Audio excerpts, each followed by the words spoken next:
mbokk yi dellu leen nuyu rafetlu ànd bi ak télévision Futur Média xibaaru timis yi la ci gën a fës bokk na ci député bi di Seydou Diouf gannaaw ba ay Samba Boye ki saay-saay demee taal këram naka bi tey ji janoon ak taskatu xabaar yi moom député bi joxar bi baaram tuma boole ko di ñaawlu kàddu yi nga xam ne njiital parti Pastef di Ousmane Sonko yëkkati na ko jëm ci di xiirtal nit ñi ngir ñu dem ci fitna nee na loolee moom du ko ci génnee ci li ñu ko def naka démb ci weneen wàll Assane Diouf ak Clédor Sène envoyé na ña nga kon ca kaso ba ñu fekki fa Guy Marius Sagna tey jii ci ngoon ca la leen doyen des juges mandat dépôt association malfaiteur ak lii di provocation crime ak it di woo nit ñi ci fitna bokk na kon ci li ñu leen di toppee. Dame Mbodj ak Abdou Karim Gueye xurum xaq yi ñu jàppoon keroog ci manifeste yi ñu doon amal ca place de l'indépendance téye leen ca police bàyyi nañu leen ñu dellu seeni kër loolee ki ko xamle moo di seenu avocat di maître Khoureychi Ba. Université Gaston Berger ba ca Ndar ñu seetlu ne jamono ji lañ fay nemmeeku fitna bari ne ay agression yu dul jeex bi ci mujj rek ñu nimi ko kon nag big di benn étudiant boo xamante ne ji ab agresseur moo ko jam paaka lu ni mel tax na coordination gi jabootu étudiants yi foofee di ko ñaawlu ba tax ñu daal di amal kon ñaari fan yoo xamante ne ji seen i yëngu dañu koy wàññi. ñàkk yi ñuy diingat ak di ko jibaane ñenn ci di wane seenu ñàkk ci ànd ak ñàkk ko gëm docteur Ousmane Gueye njiital SNEIPS yëkkati kàddoom di ko leeral di xamle ne lu wér péng la buñ ci gisee kilifa yu kawe gis ci kilifa diine lañ ca jublu moo di ngir askan wi gën a xam ne ñàkk yi lu wér la tey it lu war la dinañ ko dégg ci xibaaru timis yi mbokk yi lii mooy li fi gën a fës bu ngeen taaxeerloo ñu faram fàccee leen ko.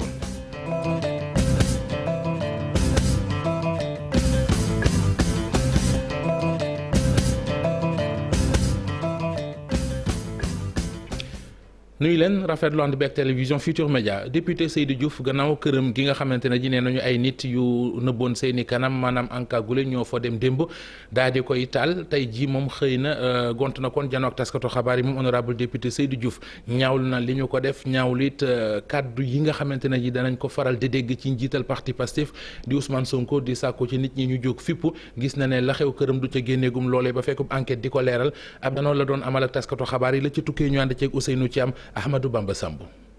ci janoom ak taskatu xibaar yi député bi di Seydou Diouf di ñaawlu nag jëf ji nga xam ne nii ay ndaw def nañ ko këram démb ci guddi laataa couvre-feu bi di door mu doon nag acte boo xam ne bi jàpp na ne li ko wund rek mooy appel à la résistance bi nga xam ne bii président bu Pastef def na ko. kan ngeen dégg mu wax ko du Ousmane Sonko ngeen dégg mu wax ko kon lu mel nii bu amee kan moo yor responsabilité waxuma même responsabilité directe mais traduction de ces propos ak fi tey mbir mi mën a toll mais c'est sa responsabilité qui est engagée. ci kàdduy député bi lu nu mel nag yàqul benn yoon nag ci lëkkaloom ak ki nga xam ne nii moom mooy président Macky Sall moom ak lii di parteem. ki ñu jàngal politique muy président Mbaye Jacques Diop am na jaar-jaar yu bëri ci yu mel nii yàgg nañoo toj këram waaye chaque fois daf koy tax mu gën a dëgër gën a taxaw fi mu nekk donc loolu tey moo ñu habité sentiment bi nga xam ne ñun li ñuy def jàpp nañ ni dañ koy def en âme et conscience par conviction. parce que jàpp nañ ni lii moo baax ci Sénégal ñu koy def loolu laa wax ne tey lañ ko gën a taxaw pour def ko nekk député bokk ci groupe parlementaire Benno Bokk Yaakaar bokk ci leaderu coalition Benno Bokk Yaakaar ànd di téele président Macky Sall tey bu ñu tojoon sama kër fukki yoon ak juróom dafay yokk sama taxawaay ci wetu président Macky Sall parce que jàpp naa ne li muy def ci réew mi ci liggéey di ko defal Sénégal loolu mooy yoon wu baax wi. gannaaw nag lànkatu bi nga xam ne nii police locale bi ubbi na ko mi ngi ñaan nag ñii di ndawu parteem ñu ànd ak dal bañ a répondre ci benn provocation. ak Amadou Clédor Sène kaso la ñuy fanaani tey doyen des juges moo leen mandat dépôt loolee di xibaar boo xamante ne ji kon seeni avocat kenn ca di maître Khoureychi Ba moom moo ko dëggal fàttali leen ne ñoom liñ leen di toppee bokk na ci association malfaiteur di kuréel gu ànd ngi defuk ñaawteef provocation au crime et délit di seet daal nooy xeetale nit ñi ngir ñu sóobu ci fitna ak lu ne mel loolee lañ leen di toppee doole ci na am na yeneen fukk ak juróom-ñaari jigéen yu bokk ci parti Pastef ñoom ñu tegal leen loxo ñoom it ña nga ca kaafu tribunal bu Ndakaaru jamono ji war a janoo kon ak procureur bi benn mu di xibaar boobu des na leen ko toppal ci woowile wàll weneen wàll jëm ci ñi am lente ak yoon bokk na ci Dame Mbodj ak Abdou Karim Gueye xurum xaq nga xam ne kon dañu leen a tëye woon police jàppoon leen keroog samedi ci manifester bu ñu doon amal ci diwaanu ca place de l'Indépendance ñu ne manifester ga amuñu ci woon ndigal taxoon ñu tëye woon leen bàyyi nañu leen mu di Abdou Karim Gueye xurum xaq di enseignant syndicaliste bii di Dame Mbodj moom it bàyyi nañ leen ñu dem naka noonu it am na yeneen ni étudiant ku ci mel ne Ousmane Wade ak El Hadji Diop bokk ci FRAPP U ba ci université Cheikh Anta Diop bu Ndakaaru ñoom it ñoo ko Dame Mbodj ak Abdou Karim Gueye xurum xaq la ñu jàppandoo woon ñooñet kon bàyyi nañu leen ñu daal di dellu fi nga xamante ne ji moo di ci seeni kër. leneen ci wàllu xibaar bokk na ci bëccëg gi nga xamante ne ji kon gaa ñi amaloon nañ ko waa CUSEMS su tuddee ko journée noire lañ ci doon ñaawlu mooy jàngalekat yi nga xam ne ñu ngi leen di teg loxo ci coow li fi xew fan yile loolu lañ doon ñaawlu ba tax ñu ne dañuy faste seeni loxo ngir wane seenu naqar ndax ni ñu ko bëggee amee woon nañu ko ñoom jàngalekat yooyee bokk ci CUSEMS ñu ànd ci ak Paf. yu fees dell ndongo yi di déglu bu baax jàngalekat bi ca Médina ñi nga xam ne ñoom ñoo nekk corps professoral bi ñoom topp ñu mot d'ordre de grève bi maanaam banque seeni loxo waaye ñuy ñaawlu bu baax kenn ci seen ñoñ mi ñu fekk ci biir classe am ñu jàpp ko ne lu mu mënti def dañ ko waroon bàyyi ba mu génn. waaw loolu moom rafetlu wuñ ko sincèrement enseignant moom ak comme mu mënti doon boo koy jàpp war nga wormaal déjà fa mu nekk ak fa muy liggéeyee ñu ngi koy ñaawlu bu baax a baax di ko dénoncer di ñaan yàlla mu bañ a amati. wala buy amati tamit mu am ci anam ñoo xam ne dina xaw a dana jekk. mais nag am nañu lu nu naqari parce que ñu fekk benn jàngalekat ba ci biir classe am ñu ñëw fekk ko foofu ñu jël ko loolu moom rafetul ak lu mu munti def tamit ak la mu def ba tax loolu lépp am rafetlu wuñu ko bu ñu sañoon ñu bàyyi ko ba après moom moo gënoon ñu koy fekk ba ci biir cours ñoom ñu koy jëlee foofu daal. jàngale dafa nekk métier boo xamante ni dafa noble voilà te enseignant bi dafa am image bu muy renvoyer à son élève. donc le fait nga ñëw ci classe jàpp enseignant bi en plein cours loolu vraiment jaaduwul te ñun naqarlu nañ ko. ñu bëri ci ñoom danoo taxaw ne mbiru Dame Mbodj moom taxut ñuy grève ndax loolu mbiru politique la li leen soxal daal moo nekk lépp lu jëm ci wàllu njàng ak njàngale. ak ñu yàgg yëpp dañoo am benn sacerdoce maanaam dañuy liggéey pour réew mi liggéey pour xale yi tey bu nu bàyyee sunu liggéey pour ñaxtu. ñi ngi amel xale yi ay heure ñi ngi lekk loo xam ne bu weer bi dee buñ ko fayee ko lekk ko du baax si ñun. grève wuñu parce que bokkuñu syndicat xam nga jàngalekat yi kenn ku nekk dafa am benn syndicat boo bokk voilà loolu moom moo tax ñun demuñu grève. ñu jàpp ne xeex bi feneen la ndax li ñuy perte ci heure dafa bëri fexe avenir gone yi nu ñu mën a def ba mu yemb. metti nañu bu ñu sañoon ñu manifester mais aussi quantum horaire bi la ñuy bañ mu yàqu. ndaxte heure bii daaw lañu gëjoon a jàng normal ba léegi nag comme perturbation yi bëri na ak situation sanitaire dëkk bi nu mu demee on a jugé nécessaire ñun ñu toog aussi bañ a suivre mouvement de grève yi. ñaxtu ko ñaawlu ko man dama jàpp ni école li mu tëj dafa bëri te li mu tëj mu yàgg noonu tey man mënuma mermet sama bopp ma daal di bàyyi sama xale yi ne du ma jàngale parce que damay ñaxtu. ñu daal di jàpp ñenn ci seen ñoñ ku ci mel ni Dame Mbodj ak jàngalekat bi ci biir classe am ñu bëri ci jàngalekat yi ñu dajal ñu ñaawlu li nu mel waaye nag nee na du tax ñu teg CREI yi bàyyi xale yi noonu rek ñuy taxawaalu. Amnesty International laaj wi ci fare fii ci Sénégal ñi ngi ñaawlu ñi nga xamante ne ji ñoo ngi leen di teg loxo te ñu ne ci parti Pastef la ñu bokk. loolee tukkee ci coowul Ousmane Sonko ak Adji Sarr bu ñu sukkandikoo ci kàddu yi Seydi Gassama ñaari mbir yooyu kon waruñu ko woon a boole ñi nga xam ne ñoo ngi leen di teg loxo te di salfaañe seen àq ak seen yelleef nañu ko xoolaat bu baax a baax moom Seydi Gassama ñu déglu ko Aminata Goudiaby.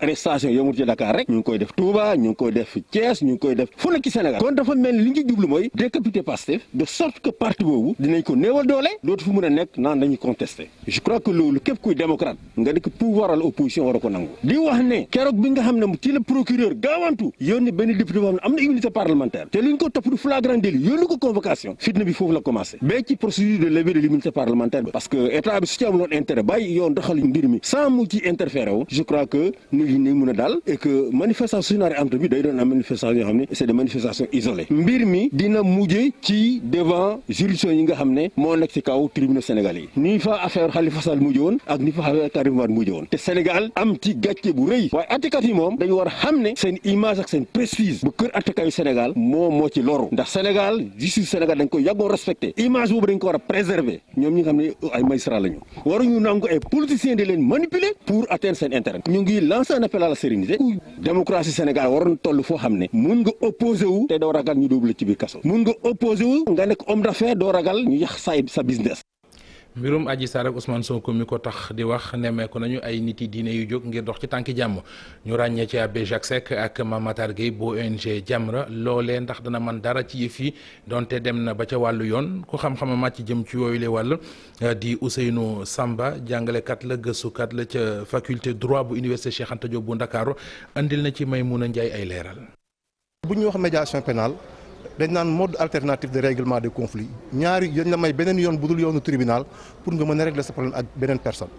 mais bu fekkee ne procureur bi xës na ba engagé poursuite bi mënatul am médiation pénale ndax article 32 bi alinéa 2 dafa ne balaa procureur bi topp nit ki di saisir juge d'instruction wala muy saisir tribunal ci la ko mën a proposer partie yi ñu am médiation pénale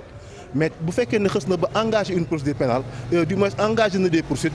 mënatul dellu si ginnaaw parce que moom ci boppam il est dessaisi. bu fekkee ne procureur de la république bi dafa ndogalam yem tant que toppagul mooy maître des poursuites mooy décider day topp wala du topp mais une fois que mu engagé topp ba saisir juge d'instruction jeexal na ci mënatu ci dara. et même bu fekkee ne médiation pénale bi médiation bi société civile ak religieux yi bëggoon def aboutiroon na ba Aïda Sarr décidé day retirer plainte am. Adji Sarr ne day retirer plainte am. retrait plainte boobu du am benn jeexital ci suite procédure bi day wéy di dem parce que retrait plainte bi mënul arrêter procédure bi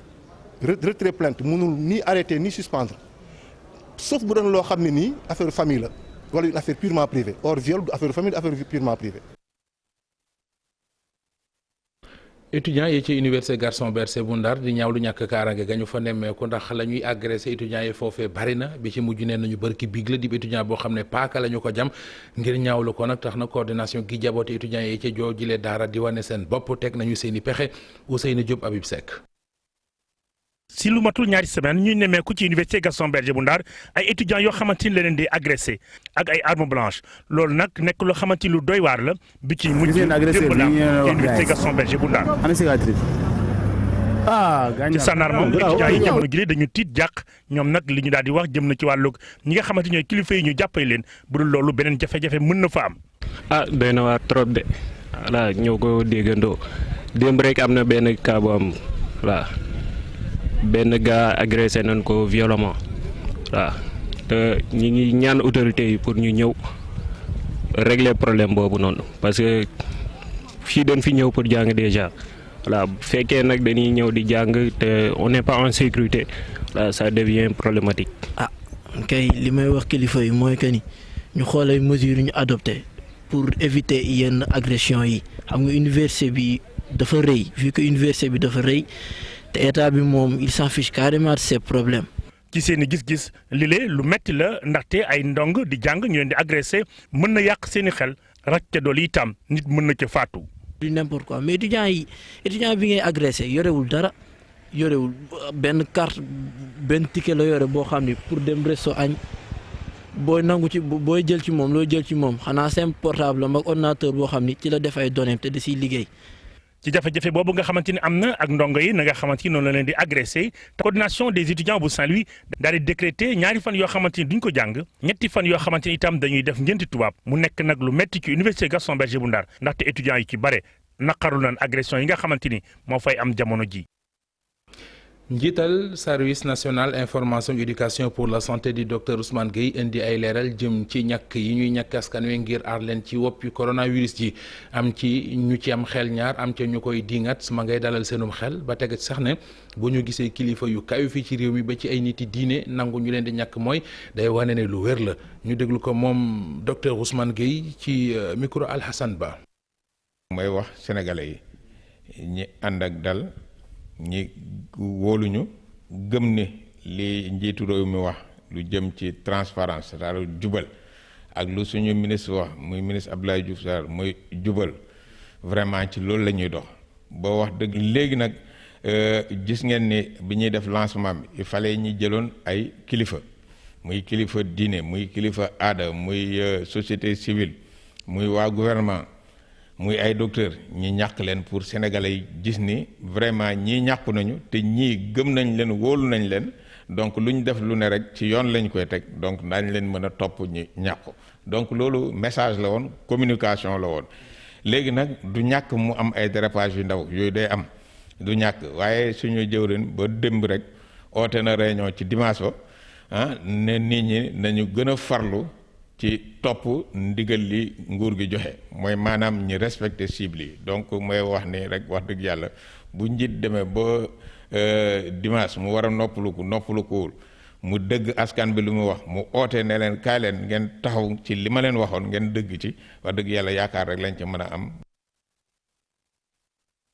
campagne boobee jëm ci ñàkk askan wi ngir àl leen ci woppi coronavirus yi honorable député Aïda Mbodj moom ñàkkoowul assemblée Bambey fa la ñàkko ba noppi nag sàkku it ci ñi nga xam ne ñoo di kilifa yi moo xam yu diine yu aada ak yu àdduna ñu dugal seen loxo bu baax a baax ci boobile campagne ngir askan wi mën a dem nangoo ñàkku ji ndax gis na ne loole rek moo ñu mën a may jàmm ci woppi coronavirus ji Babacar Diouf Ndongam Ndiaye. ñu ngi ñaan MFDC ñu xool ci seen biir. kan moo leen di jiite pour mën a dem. honorable député Aïda Mbodj toppul yeneen député yi nga xam ne seen ñàkk ñu ngi ko defee ci assemblée nationale moom de ci district sanitaire bu Bambey lan ko ñàkkee mu ne lii dafa am lu muy wone. def nañ lu nekk waaye xamkat yi yëpp te mbir mu nekk surtout mbiru feebar ki xam da cee am solo. ndaxte alxuraan wax na ko kilifa yi mag ñi wax nañ ko docteur yi dañu am seen kàddu nag. ak li nga xam ni gëstukat yi moom la ñu wone moo di mbir mi daj àddina yépp di feebar boo xam ni lu ñu bett la xamuñu ko li ko fi mën a jële rek mooy ñàkk kon nañu ñàkku te wóolu ñàkk wi. wane na ko wante mu ngi ñaan ñi nga xam ne ñoo nekk ci langue politique bi ñu def ni moom ndax feebar bi mën fee jóge. te lu ma ànd ak opposition bi bis bu ñu waxee dara lu ñaaw ci ñàkk bi man mi may dal ci seen kaw ministre bi du ci dal ndax carte ñu jox ñu bu ñu nee jóg leen ñu jóg. di ñu wéttali di dugg ci oto yi ngir sunu bakkan te du ñu toppatoo bakkanu nit ñi du ñu toppatoo wér-gu-yaramu nit ñi du ñu sàmm seen wér-gu-yaram. waa kër docteur yi de lii lu baax la ci seen campagne de communication bi nga xamante ni danoo bëgg nit ñi ñëw ñàkku docteur Dieynaba Kane moo jiite district sanitaire bu Bambey. honorable député madame Aïda Mbodj mi ñëw di ñu jàppale ci sensibilisation bi ñu nekk di def pour askan bi ñeme vaccin bi xam que ne vaccin bi dafa ñëw pour aar. vaccin bi amul benn effet secondaire. ba fi ñuy wax nii Bambey ñàkk na juróom-ñetti téeméeri nit yoo xam ne nii ci kër docteur la ñuy liggéeyee ñu fàttali ne département bi mu ngi jotoon junni ak juróom-ñaar téeméeri nit yoo xam ne nii lañ fi war a ñàkk.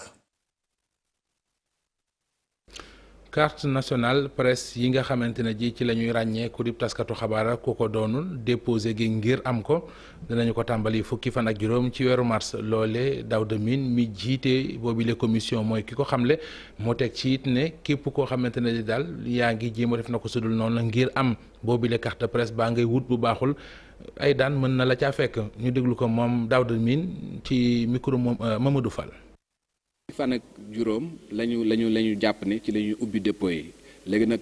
ku ci nekk mën nga dem déposer ci site bi nga xamante ne créé nañ ko cartedepresse.com wala cartedepresse.sn wala nga jël sa dossier nga yóbbu ko ministère de la culture et de la communication bi nga xamante ne son représentant moom mooy jouer le rôle de secrétaire administratif et technique. waaw sanction yi également loi bi moom moo ko prévoir. parce que dañu bëgg carte de presse bi parce que dañu ne assainissement contexte bi nga xamante moom lañ créé commission bi dañ ne ko da ngay sa rôle moom mooy nga faire en sorte que disposition code de la presse bi ñu respecté ko léegi nag ñu ne lii boo ko amee nga am carte de presse lii boo ko amul mënuloo am carte de presse am na ñu nga xamante peut-être dinañ tenter frauder pour am carte de presse loolu aussi code bi prévoir ay yenn sanctions ku nga xamante ne da nga frauder ci diplôme bu nga xamante ne da nga ko déposé wala ci pièce yu nga xamante ne da nga ko déposé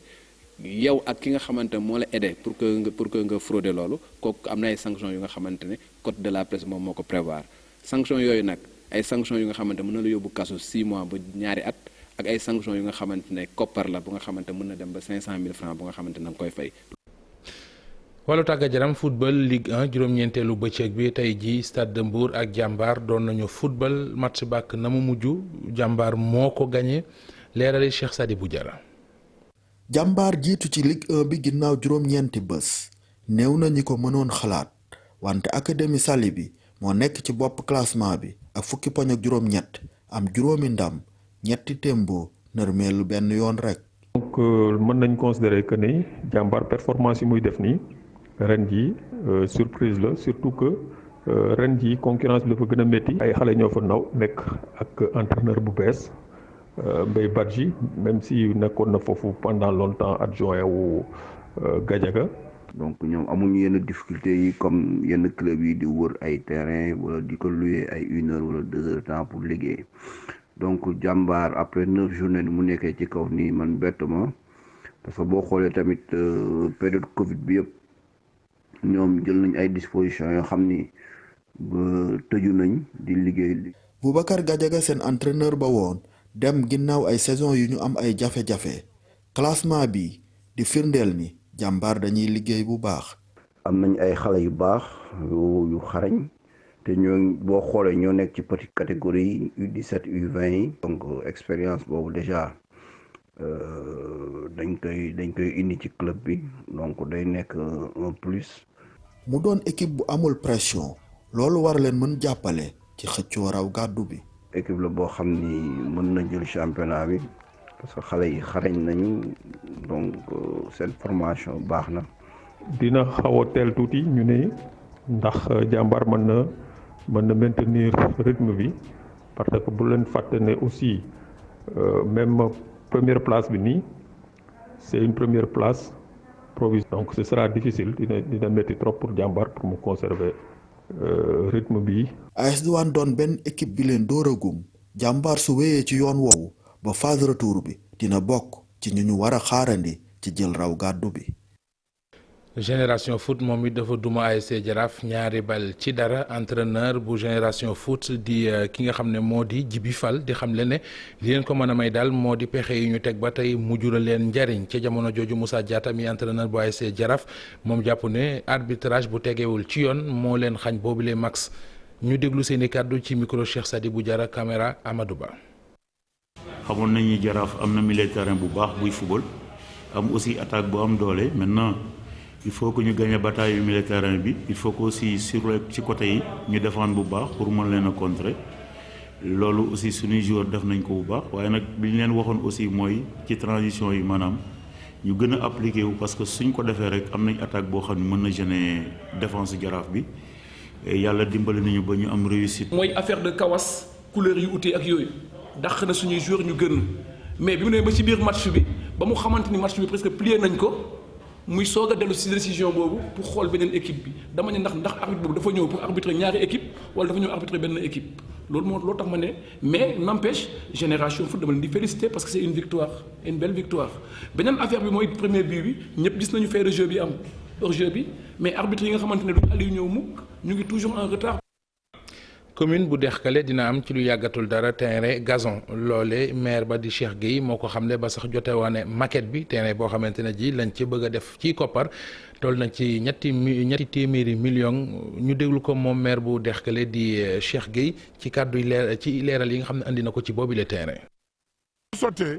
ville de Dakar jàpp na ci commune Dieuppeul Derklé jàpp na ci entente Dexkale Walidane jàpp na ci ñun ñett ñooñu ñoo booloo nekk benn boule pour amal lii am ñun ñëppay ànd xool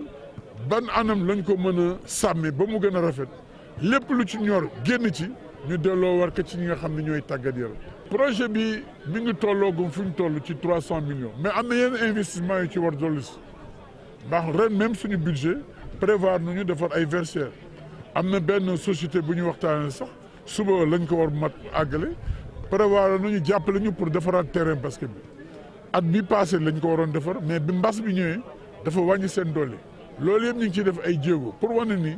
lii yëfi ñëpp la mais naka la ñuy def ba terrain bi nuru terrain mel ni terrain war a mel mu nekk stade municipal digne de ce nom loolu mooy mbébét bi loolu la ñu bëgg te incha allah yàlla dinañ si jàppale ba ñu amal ko.